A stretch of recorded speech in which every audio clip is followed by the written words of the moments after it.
Hey family, this is David Mahan, Policy Director here at CCV. This is what's coming up on this episode of The Narrative. I think that we should try to avoid calling it Marxism. What we're actually talking about is identity politics. And in a way, it shares some similarities with Marxism, but in other ways, it's very different. Always honest, often blunt, and never afraid. This is The Narrative. I'm Center for Christian Virtue President Aaron Baer, here with my co-host and our policy director at CCV, David Mahan.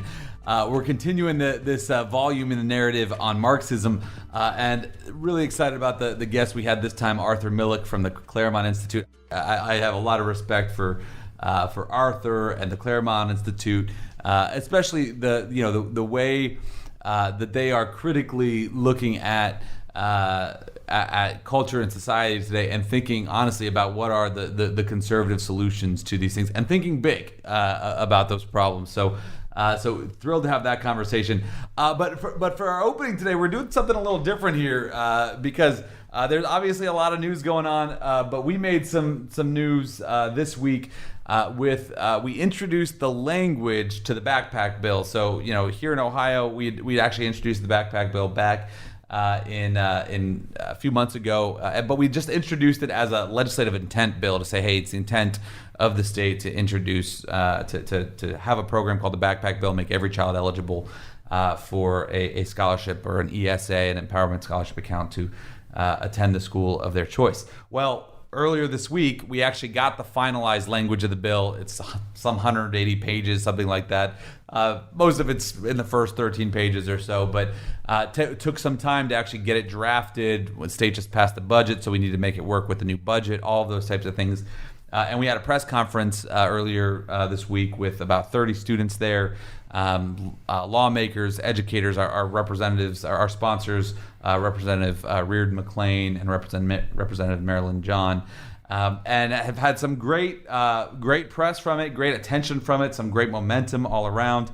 But along with that momentum and press and attention has come some pretty crazy critiques of it.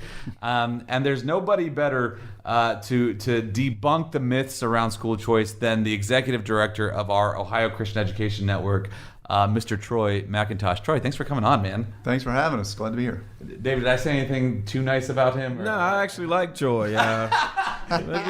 Maybe he could be the other co-host of The Narrative. As opposed to the other people in the room, you actually like. Welcome, Troy. Yeah, right? I'm glad to be a one-time guest. Yeah. Yeah, as opposed to the other people in the room. Thank you, David. So, Troy, actually in the room of the press conference was sitting this man named Bill Phillips, who's a big teachers unions guy, public school guy. And sure enough, literally, we walk out of the room and out of the press conference, and he's standing there and holding a little huddle of the media and saying all of these things about the backpack bill and how terrible it is to let parents choose the school that best meets their needs, and how it's going to be the downfall of America. So let's just start there. Is school choice indeed, Troy McIntosh, the downfall of America? Sure. Well, certainly not. I mean, the whole reason why we are advocating for this bill is because we believe that parents are ought to be the primary decision makers on where their children go to school and what kind of education they receive. And so we are trying to build into this bill the idea that we want the state to fund students rather than systems.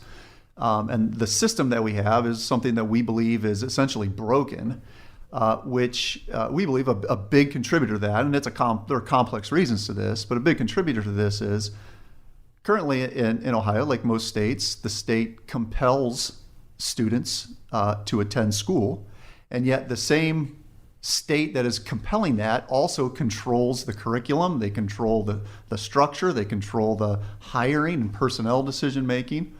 And, in our opinion, that's too much power in the hands of the state. And this bill allows us to break that a little bit by empowering parents to be able to make the decision on where their children go to school. Yeah. Yeah, and I think that's also, Troy, I think that's a really important point about, we want to be, as much as we think the backpack bill is, a huge step forward to addressing a lot of the problems we see in society today, it is certainly not the end-all, be-all of, hey, let's just give school choice and go. This is something I know, David, you've dealt a lot with, of a family breakdown, and it's not going to be the thing that cures all else, but it gets us in a better place. Well, my concern is when I listen to Mr. Phillips and others, those that work for school boards and things, nobody's ever talking about the school system, the public system as it exists, and their ability to meet the needs of those they exist for. You never hear about, okay, what do the parents feel about the current situation? What are the parents of the public system? How satisfied are they about the needs of their kids getting met by the current situation? Right. Yeah. You never hear that piece, as if something we do is going to make something that's already broken worse. That's pretty funny to me. Yeah, that's. This sounds a little crass, but it really is only uphill in a lot of ways from here in terms of when you really get into the situation in many schools, not every school, but many schools, in terms of some of the problems you see. But I think I would say in every school, because of how big it is, and I think this is the point you were getting to, Troy, there is a kid that's in that school that's not getting their needs met, maybe even to the best that they could be. And I think that's one of the things with Backpack Bill is saying, look, even if this is a school that by the state standards is academically successful, there's kids there that aren't getting what they need because they're being forced into something that might not be the best for them. Mm-hmm. Yeah, I mean, education is so individualistic, and every student's needs are different. Their families are different, their backgrounds are different, their learning styles are different, and that really demonstrates the need for different types of schooling and educational options, and the Backpack Bill provides that. So let's talk through some of the big lines that our good friend Bill brings out, or Scott DiMaria, or any our best fundraiser for us on school choice, Randy Weidengardner, the president of the National Educators Association, who every time she opens her mouth is just another advertisement for the Backpack Bill. But they like to come out with some pretty audacious claims about school choice. And let's just debunk some of these things here, Troy and David. So let's just start with that the Backpack Bill will siphon money and effectively defund public schools. What do you say, Troy, to somebody like that? Sure. Well, there's no doubt that what we would anticipate at the end of this is that public schools would see a decrease in their revenue. But that only follows because they are going to be educating fewer students. And so the public school system will continue to be funded at the same level for every student that they end up having. That's the beauty of the model that we're doing, where the funding follows the student. If a student chooses to go to their public school, then the money from the state will continue to follow that child to their public school. And if that's the best fit for them, and that's where mom and dad decides to send them, then we want them to be able to have that choice. But if that choice is somewhere else, then the revenue follows that student to their new school, but the public school drops the expenses of educating that student. And so there's really no need to continue to fund the public school if those students aren't there. As a matter of fact, one of the things that we're starting to realize is there's a high likelihood that at the end of at the end of the first year of the Backpack Bill, that the per pupil spending in local public school districts will actually be higher as a result of the Backpack Bill, because the Backpack Bill doesn't touch any of the local revenue that local property taxes provide. So that if a district has 1,000 students and 200 of them leave because of backpack to go to homeschooling or private school, 100% of the local revenue through property taxes remains, even though their student population has dropped by 20%. And they continue to get funded at the state level for every student who's there. So the likelihood is, when you do the math, that the per pupil spending actually increases because there's a larger share per pupil of local revenue for those students that remain. Yeah, I just see it as we're not necessarily taking money from the public schools as much as we're taking some of the power away from the public schools and putting it in the hands of the parents. I think if you, as just a regular listener, as a regular citizen, if you're listening to these newscasts and things that you're going to be hearing more and more about the backpack bill, school choice, what you're going to hear is the focus on systems, the focus on buildings, and not parents. And hopefully you're hearing that, because if you put the emphasis on the parents, if you put the emphasis on the families, what you'll find is nobody cares about you. Nobody cares about what, and again, my experience in America has been You said all that to across. me earlier today. Nobody. Sorry, anyway. You go. I've been in so many classrooms over the course of 20 some years. I mean, this is a big deal to me. I've seen the depression that these kids get into. I've seen, them being afraid to walk home from school in some of these neighborhoods. This is more than just a surface issue. Parents are desperately wondering, what am I going to do with the next 7 years of my child's future? Before, as we launch them into adulthood, and I think that the ones I'm speaking to are very excited about just having more options. And when you listen to these newscasts, when you're paying attention, I want you to listen. How many of these folks on the opposition side literally care that a lot of kids are not getting a decent education, that they don't care that they're not safe in the environments that they are forced to go to every day. They're worried about maintaining a failing system by any means necessary. Yeah, it's not really a per pupil revenue that is going to be affected by this. It's market share, and that's what so many of the opponents of school choice are concerned about. They're concerned about losing kind of the power that goes with having a monopolistic market share on education in their locality. Well, I mean, that was what we had at the press conference. We had this guy, Pastor Ben Douglas, come and share. And I love Pastor Ben's story. And literally, they can say nothing to a Pastor Ben Douglas who, they moved into, one of the poorest neighborhoods of the city to be a pastor there. Yeah. And his family was all in on being supportive and a part of the public school. Like his wife became the head of the PTA. Like they were all in on it. And his daughter was in second grade, and they found like she was just in tears every day, not wanting to go back. And it was like refusing to, like, she was a good student, but just hated going for all these different reasons. We don't even get into the specifics of those reasons, but for her, it was just a terrible environment. And they were doing everything they could to be supportive of the school. And it wasn't until they decided they were going to take advantage of the existing Ed Choice scholarship program and send their kid to a private Christian school that she's now thriving, getting great grades, happy to go to school, and what right does the public education system have to look at Ben and say, no, you have to send your second grader to this place, no, and she has to suffer through for the good of what, everybody else, for the good of the building, for the good of the air conditioning or the administrator's salaries?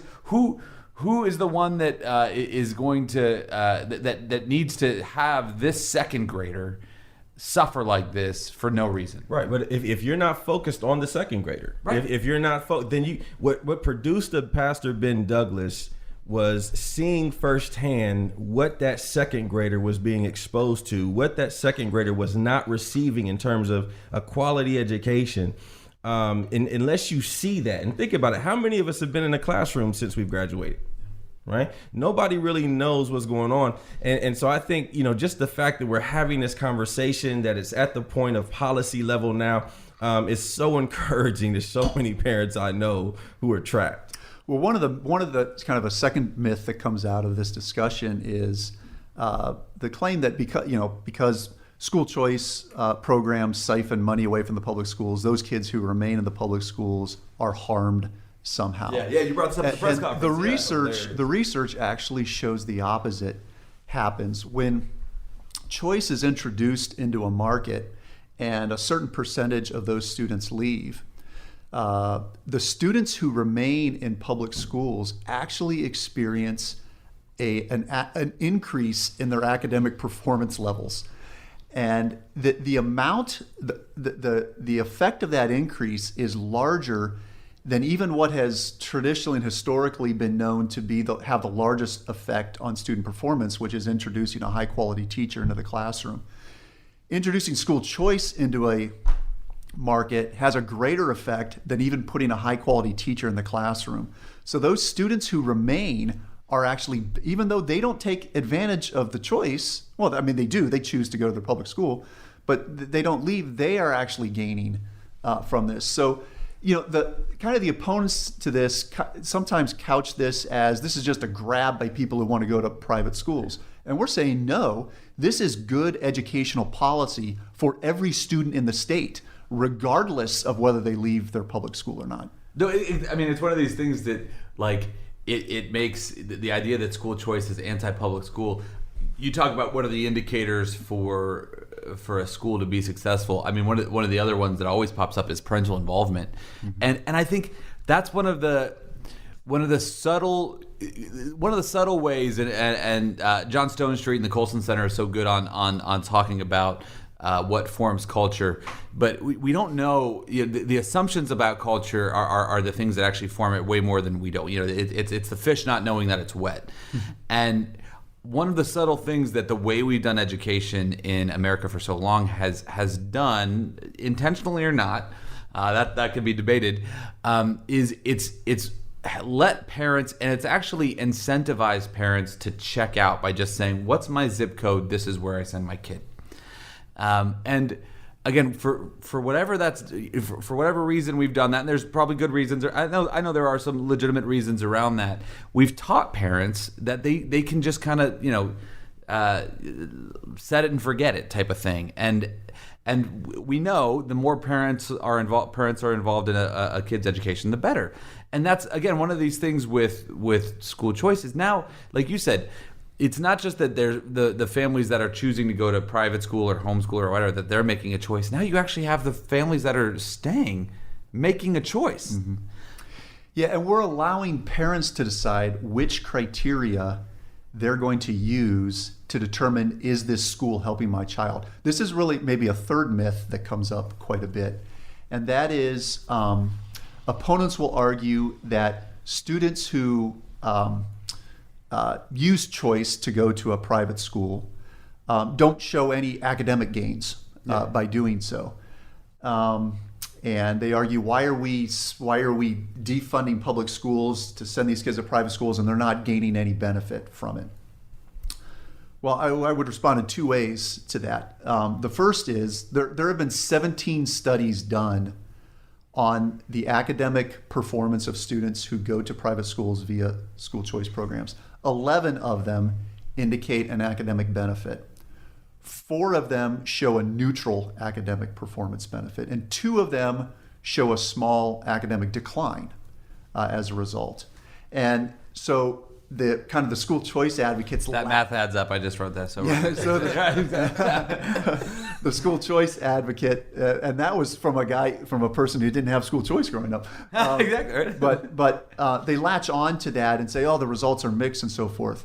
They're not really mixed. They are generally favorable toward improved academic performance. But even on a bigger scale than that, they are trying to narrowly define the benefits of a student's education to just standardized tests, when that is one aspect of a child's education that is so much broader. They argue against using standardized, so many public school people, and rightfully I would argue against using standardized tests as a sole performance of a student's growth and development.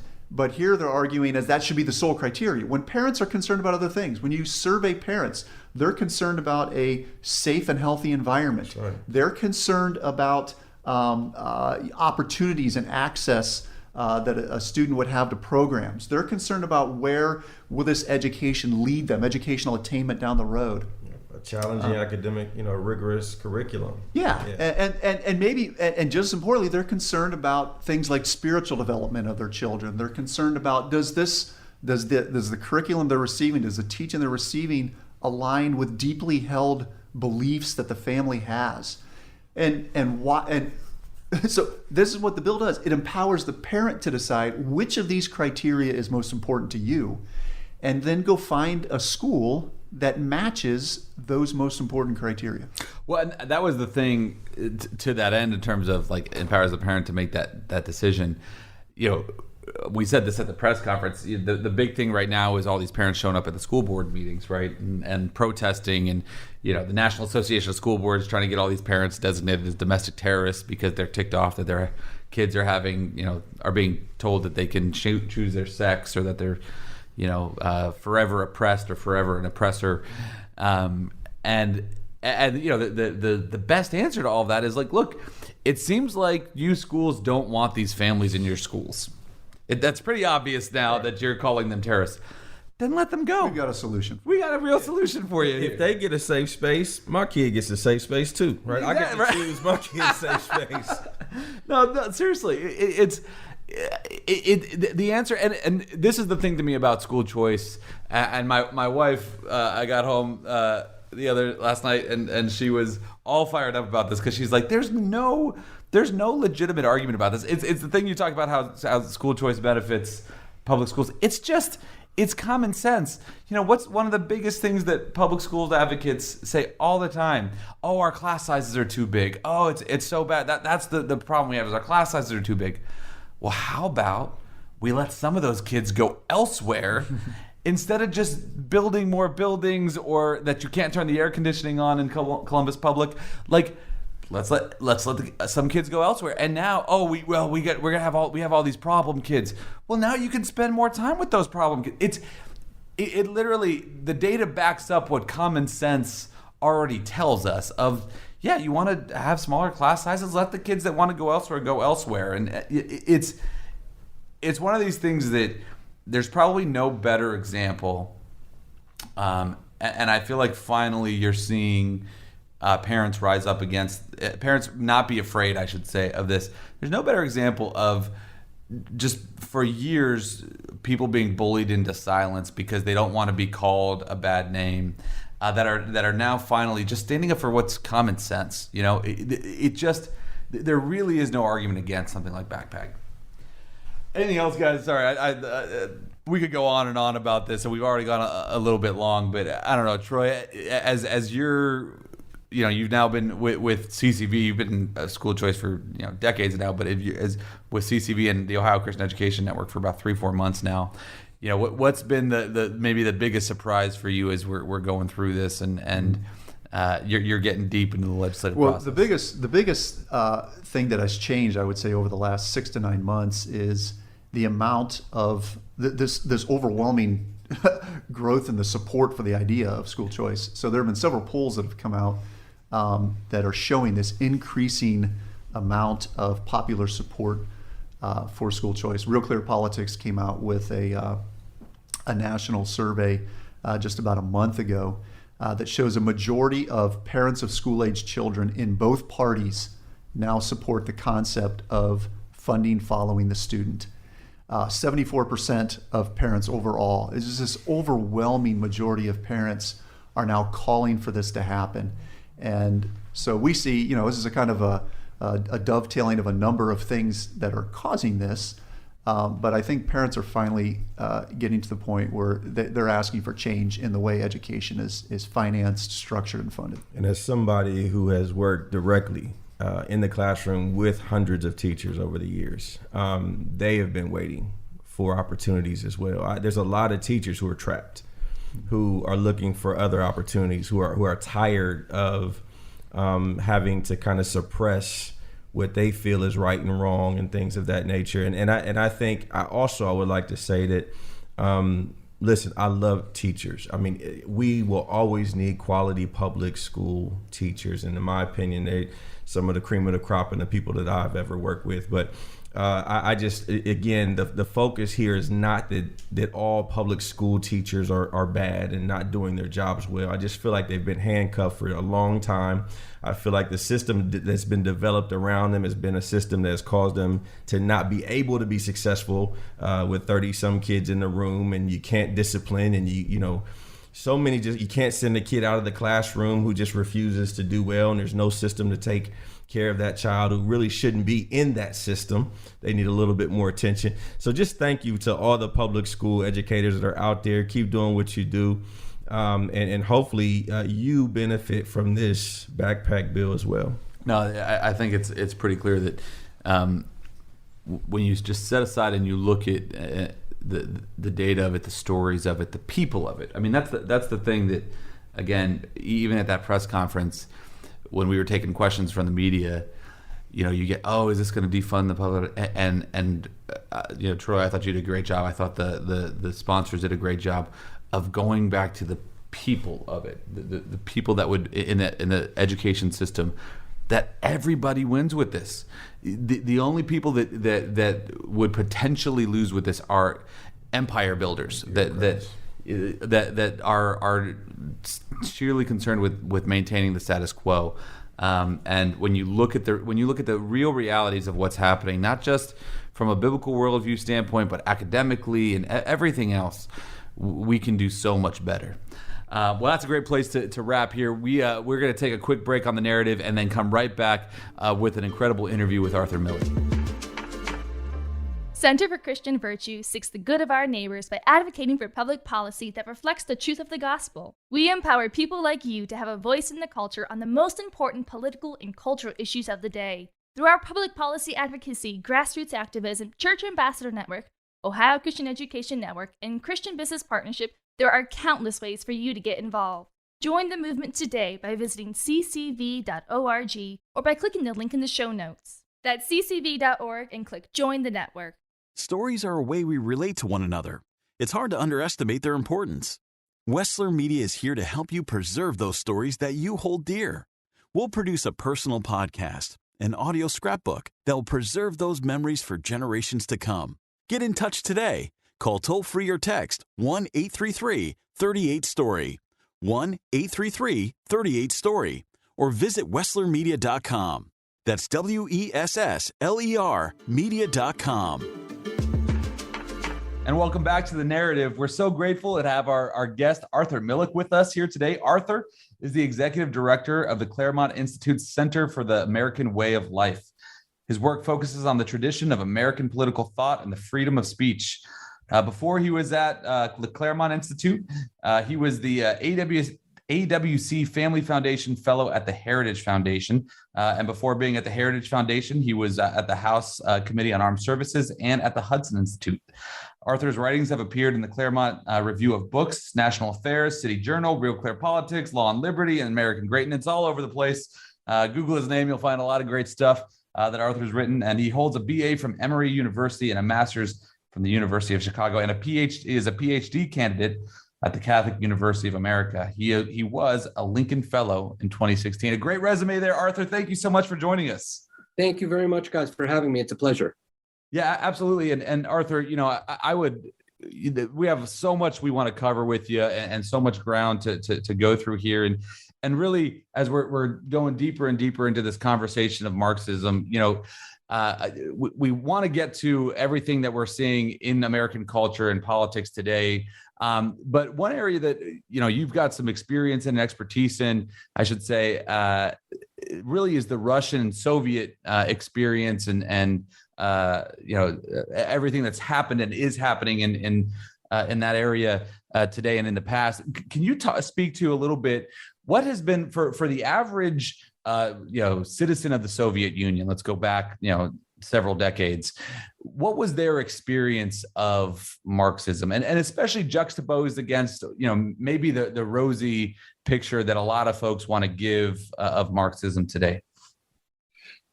Well, thank you for that question.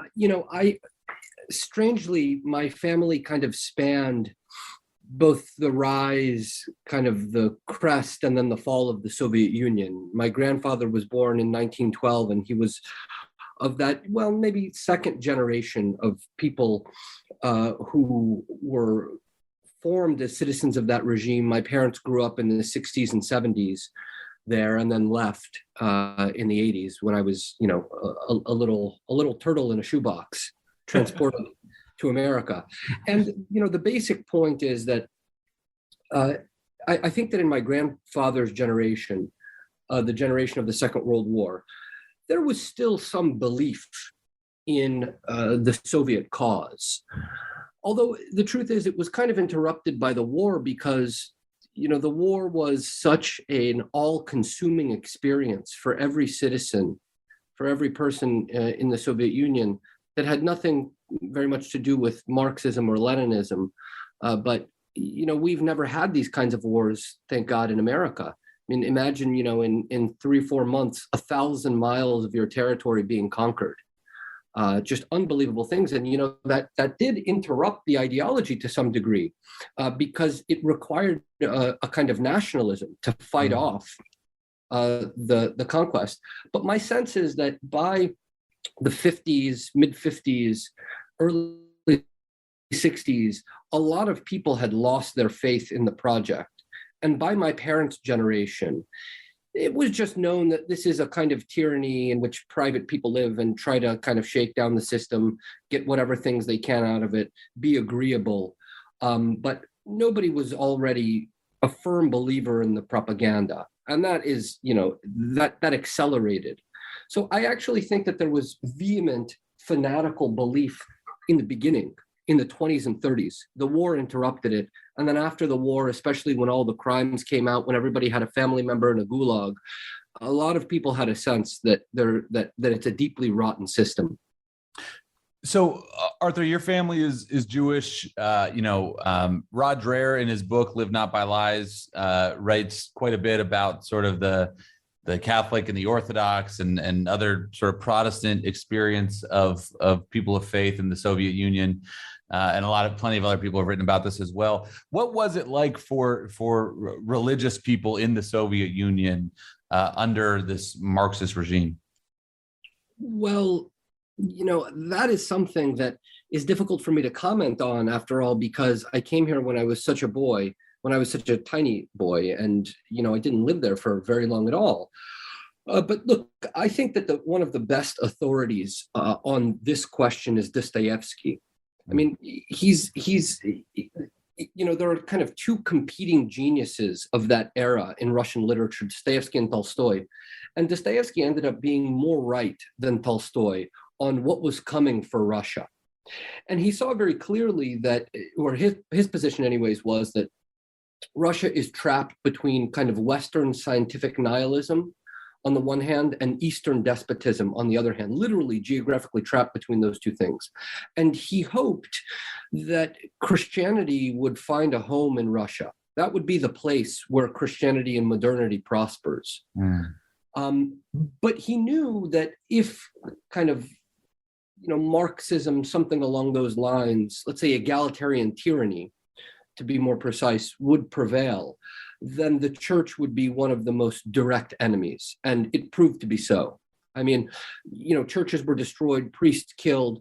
I remember, I know stories of, and this is a very common story, people in the 40s, 50s, 60s in the Soviet Union used desecrated churches as, whatever, communist meeting spaces or, things that the regime wanted to use them for, or some of them were just obliterated. With regard to Jews, there were a number of Jews that to some degree preserved some traditions, celebrated in secret some holidays. But for the most part, actually, many of the Jews that left the Soviet Union, there were many millions of them that went to Israel or America or other places like Australia. Many of them are not particularly religiously Jewish. Partly because, the traditions were eradicated during the Soviet Union. Absolutely. I want to, Arthur, how would somebody, a modern Marxist, if you will, look at the fall, the ultimate fall of the Soviet Union and explain it away? What if you were to give them their most gracious argument of how they would explain what again they would probably still defend as a functional and good and valuable worldview or perspective on how to ideology, if you will. How would they explain away the fall of the Soviet Union and everything that you just explained through on religious oppression and every every family having some family member in a gulag and everything else that is, comes out about the Soviet Union. How do they explain what happened? That's a really great question. And do you mean, I guess I should clarify, do you mean how a kind of Marxist American academic would explain it, or how do Russians now explain it? Oh, I guess both. I'd be interested to hear both, really, and the differentiation there. Well, I think that a kind of American or European Marxist academic would say something like the following, that Russia at the time of the revolution was not actually an industrialized country. And the reason that matters is because, there's supposed to be this kind of thesis, antithesis development of history that brings human beings to the point where, communism is an acceptable thing. And Russia not being industrialized would mean that a necessary step was missed. And for that reason, because it wasn't, a people's rebellion against a genuine industrial class, but against a monarch, one could say that, well, they weren't prepared yet to accept full communism because they didn't feel the real tyranny of a cruel industrialized class. And so it had to be forced on them. I think that could be some kind of generous explanation. Insofar as Russians today would go, I'm more comfortable speaking on behalf of American academics than I am on behalf of Russians. But I will say that, and maybe this isn't really the answer that you're looking for, but I would say that there are some Russians today, and maybe even a sizable amount of them, that kind of pine to some degree for the old order. And the reason that they do, and I suppose one can find sympathy in this, the reason that they do is, for them, the experience of quote unquote capitalism, free markets, liberal democracy was basically the 90s. And the 90s was an extraordinarily violent and chaotic time in Russia. A time of enormous decadence, a time of oligarchs controlling the nation, a time of oligarchs selling out some of the biggest natural resources of the nation and leaving a lot of people in poverty. And so when they pine, when they look nostalgically on the Soviet Union, they clearly don't, they forget about the gulags, which is understandable. And what they want is just the stability, but in addition, the kind of decency that the Soviet Union attempted to promote as against the kind of forced hyper-liberalization that a lot of universities, NGOs have tried to force onto Russia. Mm-hmm. Like, that gay marriage should be accepted in Russia and all of the things related to that. So I think it's these two things. They want the stability, but they also don't like this flavor of liberalism that parts of the West are trying to force onto them. It's a very traditional people. Oh, yeah. So that, real quick, what would the academics say? To what? To that question of why the Soviet Union fell. Well, I think it's why it fell or why it arose. Why it fell.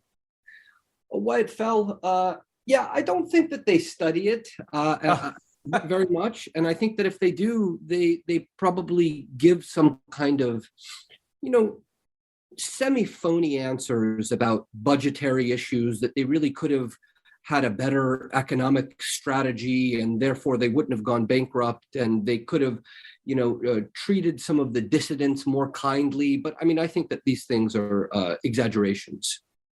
It's interesting. I've had a couple opportunities to visit Bulgaria in the last few years, and some pastor networks. And as you can probably tell, I'm only about 25, 24 years old. But the pastors that are my age, the pastors that are my age, in their mid 40s, pushing 50. They remember why nobody owns property anymore, how families had estates and large buildings. And then the government came in and said, well, your family's not big enough for a building this size. And so the government took it over. And you drive through today, all their kids see is all these empty buildings and structures that aren't being used anymore, and nobody owns property. And their kids also see that they get to go to school for free, but they don't necessarily understand the indoctrination that is taking place in their generation.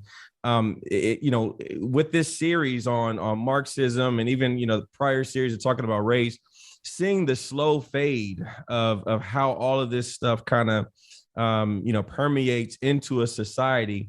Is there a time frame? You always talk about the rise and fall of such and such, the rise and fall of the Soviet Union, rise and fall of the Roman Empire. I feel like we're in the midst of a rise and fall ourselves.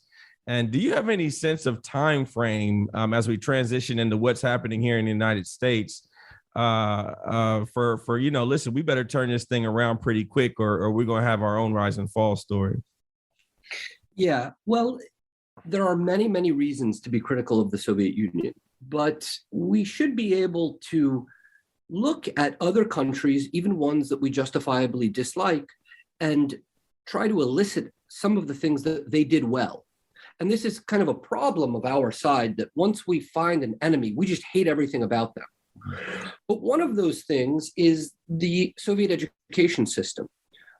It was very serious. And it was very serious because the Soviet Union looked at itself as a competitor for the world stage. And they knew that the only way to do that is to genuinely cultivate talent. In other words, I'll give you just one example. I mean, when I was doing calculus in late high school, my parents kind of laughed at me because they did calculus in 6th, 7th grade. Another example is that it was mandatory education to read all of War and Peace in middle school. I mean, that's a serious education that's trying to cultivate serious minds. And then the regime would take those young people and really push them and really try to make them excel. And in a way, the Chinese are doing that right now. There's no question that they're doing that. And in many ways, they're doing it well. And compare that to what we're doing. Forget the coddling. I mean, that's not even, we've been doing that, for 40, 50 years. It's also the attempt to undermine any kind of educational excellence in America that's outside of the ideology of identity politics. We have a very difficult time combining ideology and excellence. And I actually think that the Soviet Union did that better. I'll say that's really fascinating to me, especially because, I mentioned we had Carl Trueman on here, and his book, The Rise and Triumph of the Modern Self, talks a lot of, or mentions, I should say, especially through critical theory and everything else, that the attack on the meritocracy, if you will, was that not something that was a part of the communism Marxist experience in the Soviet Union and all that? Look, there was certainly a lot of corruption, more overt and obvious than ours. In other words, today it costs probably $10 million to get into Stanford, if you're a donor. There are all sorts of things like that take place. And we saw this with the kind of cheating scandal, the various cheating scandals. At the same time, however, there were exams that were multi-day exams where it was pretty clear if you're talented in math and science or if you're not. And there were no extra points given because of identity. Nothing like that.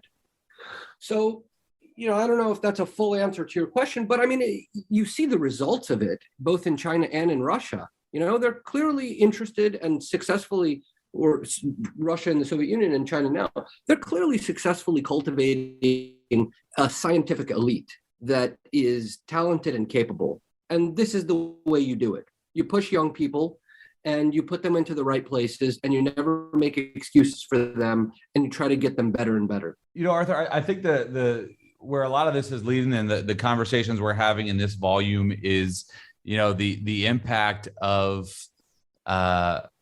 Marxism in American culture today. whether it's through things like critical theory. Some of the things that Claremont Institute has exposed in the classroom that Chris Rufo has done a phenomenal job of bringing to the surface. When you're looking today at American culture, American society, and politics, where do you see maybe some of the same ideology that was in the Soviet Union, or Marxism, popping its head today? I think that we should try to avoid calling it Marxism. What we're actually talking about is identity politics. And in a way, it shares some similarities with Marxism, but in other ways, it's very different. Marxism means that there will come a period through some kind of revolution. Human beings will be restored to their natural wholeness and live in harmony with one another. That, in a way, is the goal, the ostensible goal of identity. But it's also very different. The ideology, it's not through an economic revolution. It doesn't define us as fundamentally economic beings. What it rather does is it's a kind of perverse Christianity, in that it says that the world is divided between the pure and the impure, the stained and the unstained. As kind of the final question here, what do you see as the solution to kind of I don't know, phasing off, or kind of getting around what you say could be coming? Like, how do we avoid what you say is coming? I have two broad things in mind. So the way to come up with is to accurately have a sense of where we are as a nation, where our strengths are and where the left's strengths are. And so if you just imagine a blank piece of paper in your mind, and you put a line down the middle, and what we're doing is making a ledger of the assets that the left owns and the assets that the right owns. And you'll very quickly see that the left owns massive parts of the press, big tech, the federal bureaucracy, the intelligence state, corporations now, almost all of K-12 and universities. I mean, it's a huge, powerful infrastructure that they've built up. And then if we turn our attention to the right side of the ledger, the question is, well, what really is there? And so my view is that the right has power in the states. And it's the states that must de-wokeify themselves. That's the policy. They must understand how to preserve political liberty there. And it means that our side needs to stop looking to the national legislature for solutions. It's not going to happen. They need to stop thinking that, one presidential administration, like a silver bullet, and everything is going to change. It won't. Look at what happened during Trump's administration. There was a relentless rebellion in the administrative state and in the security state against him, to humiliate him, to cap him off at the knees, to stop him from doing anything serious and important. It's going to continue to happen. No matter who we elect, it's going to be the same thing. And if you think that the press was harsh on Trump, I would like to recall to your readers what they did to George W. Bush. Yeah, that's right. Who now, as he has become, a kind of regime worshiper siding with the left, they totally destroyed him. I mean, one could even say that to some degree, the New York Times ran the war in Iraq. So this is going to keep happening, but in the States, there's real power. And so what we need is a thoughtful, clear-minded agenda on how to start governing those states so that they really are on our side, on the side of political liberty. So that's one. But two, look, I hope you and your audience don't find it out of place for me to speak about Christians, but I will, because I think that that's the key to our future success, and because I have a great deal of affection and respect for American Christians who unlike almost every other Western country in America, have remained faithful in large numbers. It's an amazing thing. So I would say this. First of all, there's a doctrinal issue, which is that I think that broadly American Protestants don't want to get into theological disputes with the ruling regime and have lost the taste for doing that. So I'll give you an example. There's a kind of easygoing atheism in America. And the view of that side, the view of our elites is, well, you're just you're faithful. Well, that means you're a kind of rube from the sticks, believing in all sorts of fantasies.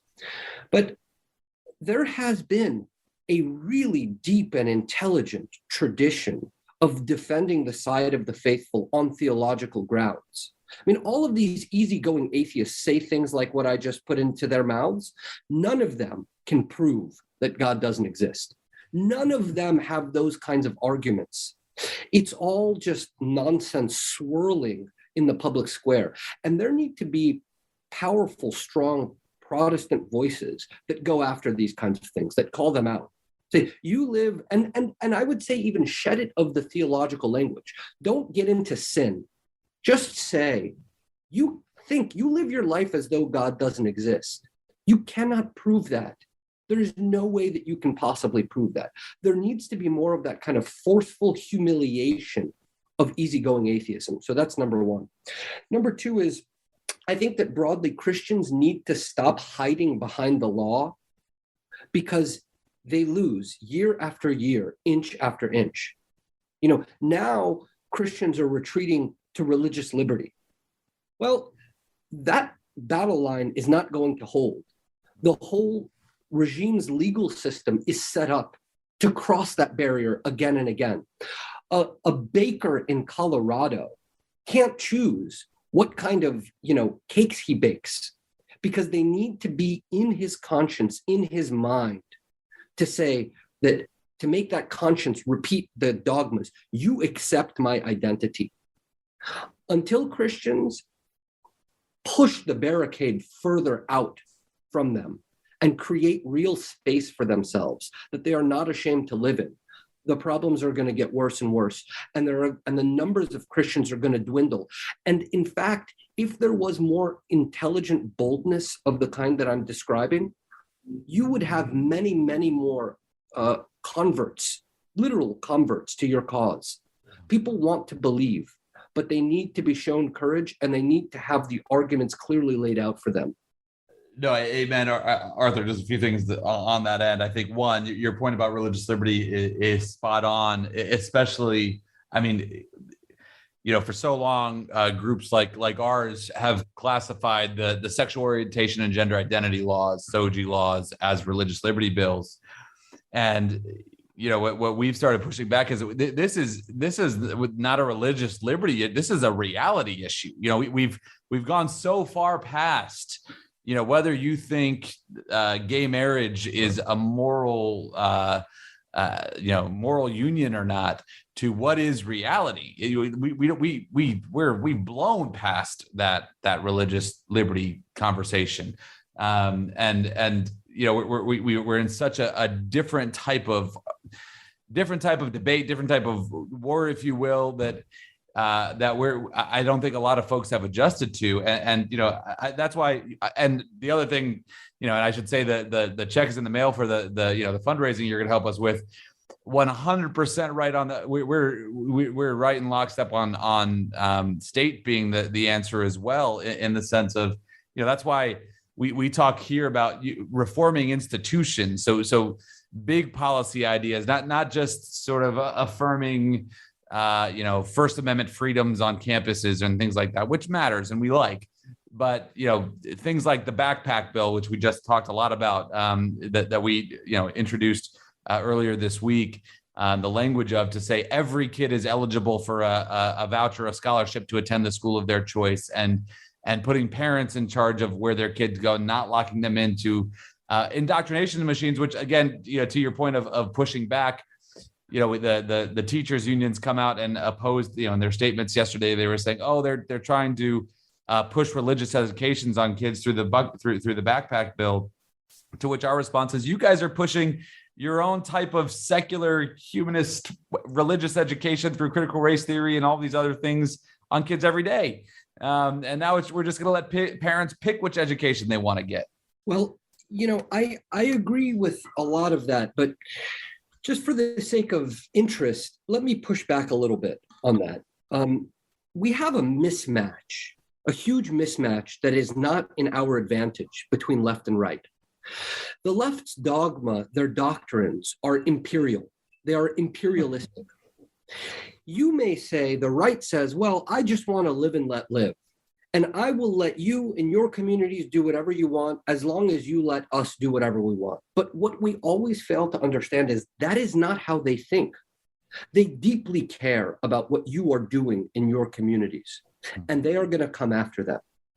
And so because of that mismatch, and because we don't understand what the stakes are, we always end up going for proximate issues or small ball issues. So, for example, we want school choice, which is a very good policy and which I agree with.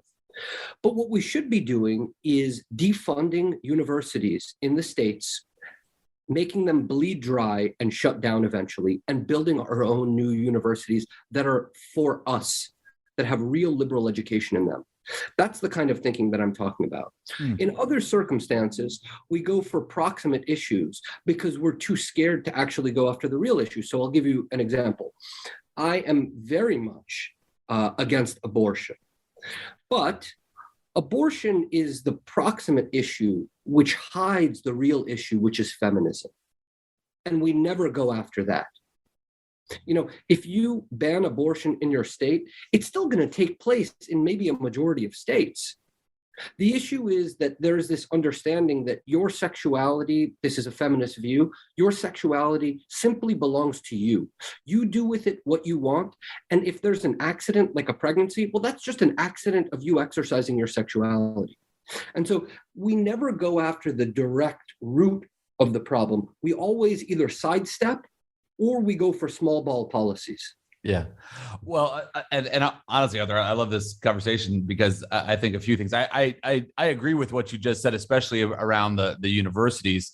I would say a few things on that. One, there is the practical reality of at this moment, at this time, we've talked about when we're talking about the public schools. I know there's a lot of parents that are rising up and going after the school boards. And one of the things David has, really brought in after spending 20 years working in the public schools, the school boards have so little control of what's actually going on in the classroom today. Right. And we've had, I think we do a poor job of understanding scale in America a lot of times. And when we've had, just take Ohio, for example, 50 plus years of indoctrination, state-funded indoctrination machines with our 13 state universities, 24 total public colleges and universities, plus all the liberal arts private schools here, of pumping out thousands of teachers every year with this liberal indoctrination. The corruption of ideology in the public schools, in the 611 public school districts we have in Ohio, is so deep. No flipping of school boards is going to stop what that third grade, eighth grade, ninth, whatever teacher is giving the kids. So how in the short term do we just get kids out now and bring that parental accountability? I mean, that for us is why we don't view backpack as any small ball thing, because it's gonna, and it's ESAs, so kids can use the money in home education or private schools, those types of things.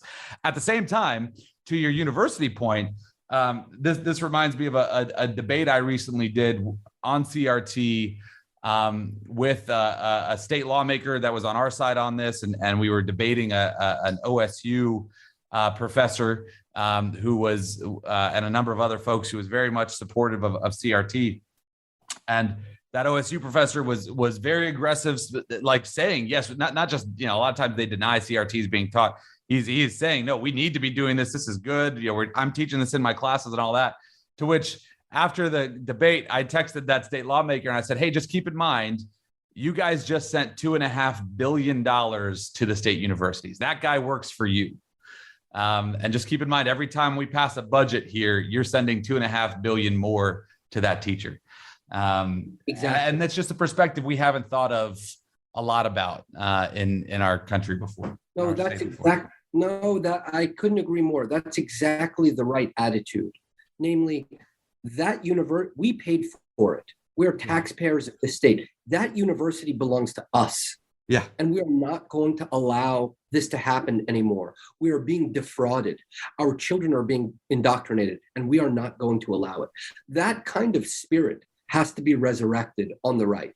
Otherwise, I mean, as you guys have implied, it's going to get worse, and it may never get better again. Yeah. And this kind of remasculinization of the right has to take place for any kind of changes to be made. It won't just be one law here and there. That won't be enough. Right. No, amen. Well, Arthur Milikh, you've been incredibly gracious with your time and grateful for the work that you do at the Claremont Institute. And again, if you guys want to get connected to it, go check out the Claremont Institute online and all of their great thinkers and work that's coming out. Especially right now, has been excited to watch just the growth and expansion of Claremont. And so we're grateful to have you here on The Narrative. If you enjoyed this episode, be sure to go and check the other episodes in this volume.